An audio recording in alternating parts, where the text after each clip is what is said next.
Assalamualaikum warahmatullahi wabarakatuh. Kenalkan, nama saya Arif Riansyah, NPM 1904-29005, Agroteknologi 1. Di sini saya membuat video budidaya perkebunan kelapa sawit untuk memenuhi tugas praktikum. Di sini saya menjelaskan teknik budidaya kelapa sawit. Budidaya perkebunan kelapa sawit merupakan tanaman perkebunan penting di Indonesia. Indonesia adalah negara produksi minyak kelapa sawit utama di dunia. Sekitar 40% minyak kelapa sawit di dunia diproduksi oleh Indonesia. Pertama, untuk memenuhi syarat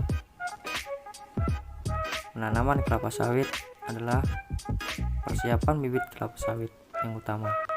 Bibit kelapa sawit yang digunakan hendaknya adalah bibit yang berkualitas dan bersertifikat, sehingga mutu benih dan kualitas maupun kuantitas buah yang dihasilkan nantinya sesuai dengan yang diharapkan. Yang kedua, cara pembibitan kelapa sawit. Tahap 2 ini terdapat 2 tahap dalam pembibitan kelapa sawit, yaitu tahap pembibitan awal pre-nursery dan tahap pembibitan utama mini-nursery. Tahap pembibitan awal pre-nursery ini adalah tahap penumbuhan kecambah kelapa sawit menggunakan polybag ukuran kecil. Sedangkan tahap pembibitan utama mini-nursery yaitu tahap pembesaran bibit kelapa sawit yang telah tumbuh sampai bibit siap tanam. Yang ketiga, tahap pembibitan awal pre-nursery. Polybag yang digunakan pada pembibitan tahap ini adalah polybag kecil dengan ukuran 14 cm dikali 8 cm. Media semai berupa campuran tanah dan kompos serta kapur pertanian atau dolomit jika diperlukan. Gunakan tanah gembur lapisan atas atau topsoil dan kompos atau pupuk kandang dengan perbandingan 6:1. Media semai dimasukkan ke dalam polybag dan disusun pada dengan yang berukuran 1 mili dengan panjang sesuai kebutuhan. Yang ketiga, tahap pembibitan utama mini-nursery. Tahap ini adalah tahap pembesaran bibit kelapa sawit yang telah tumbuh atau polybag semai yang digunakan berukuran lebih besar, yaitu 40 cm dikali 50 cm. Media semai yang digunakan berupa campuran tanah gembur, kompos, pupuk kandang dengan perbandingan 4:1. Pindahkan bibit dari polybag kecil secara hati-hati. Pengisian polybag sebanyak tidak diperlu penuh agar saat pemupukan dan penyiraman tidak tumpah atau keluar dari polybag. Setelah pemindahan bibit, siram hingga basah. Lakukan penyiraman dan sesuai dengan kebutuhan. Bibit yang berumur 8-12 bulan sudah bisa tanam ke lahan.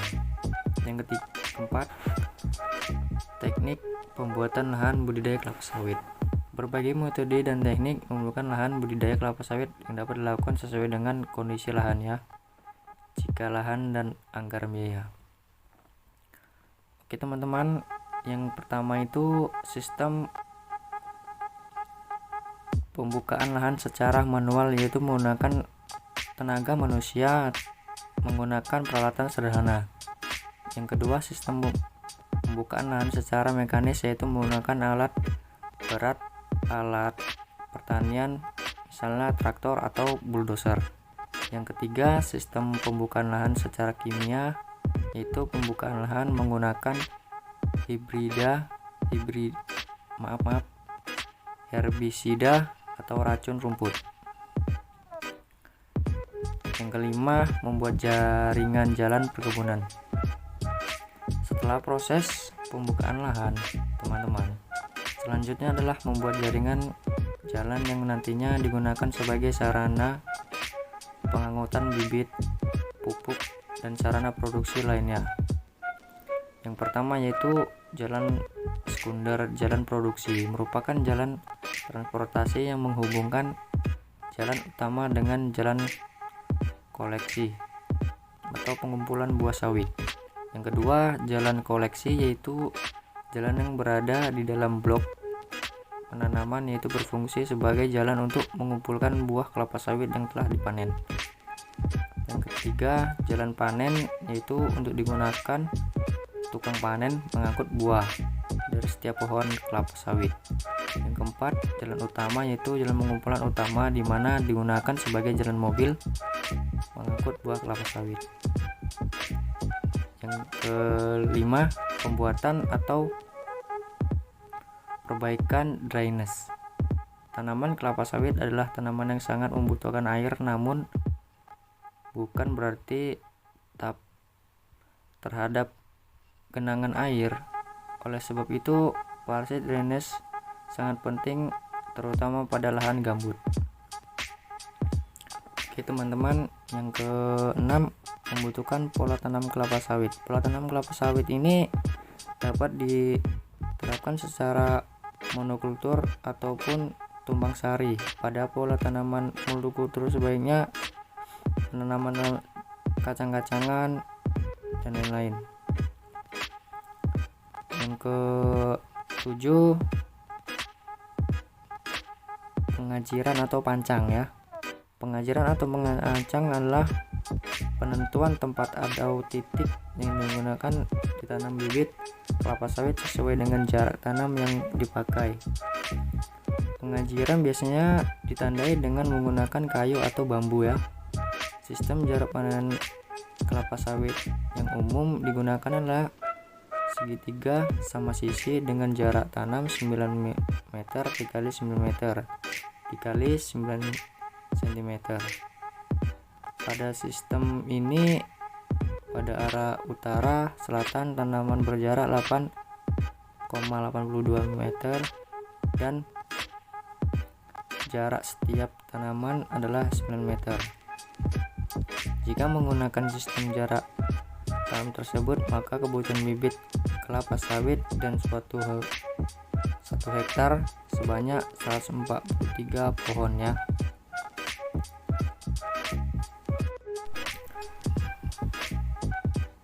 Pemupukan kelapa sawit ini menggunakan pupuk yang dibutuhkan atau sesuai dengan umur pohon ya teman-teman, dengan berkeliling atau ditaburkan sekeliling pohon tersebut.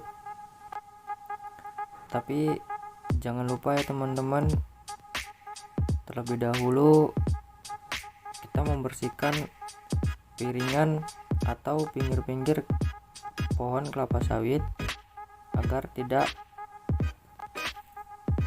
terganggu oleh gulma-gulma yang di samping pohon kelapa sawit. Dan seterusnya, merawat pohon kelapa sawit dengan menggunakan cara manual atau dengan cara tenaga manusia itu sendiri. Setelah dibersihkan gulma-gulma yang ada di dalam yang di pohon kelapa sawit tersebut dibersihkan. Setelah bersih, pohon kelapa sawit sudah bisa dicek di mana pohon tersebut bisa dipanen. Panen kelapa sawit. Tanaman kelapa sawit mulai berubah pada umur 2-5 tahun. Buah masa 5-5,5 bulan setelah penyerbukan. Buah yang dapat dipanen adalah buah yang telah matang panen. Ciri-cirinya buah kelapa sawit matang yang sudah bisa dipanen adalah sedikitnya ada 5 buah yang jatuh dari tanda atau berundolan ya teman-teman, tidak menggunakan kamera yang bagus ya teman-teman. Dan saya sudahi.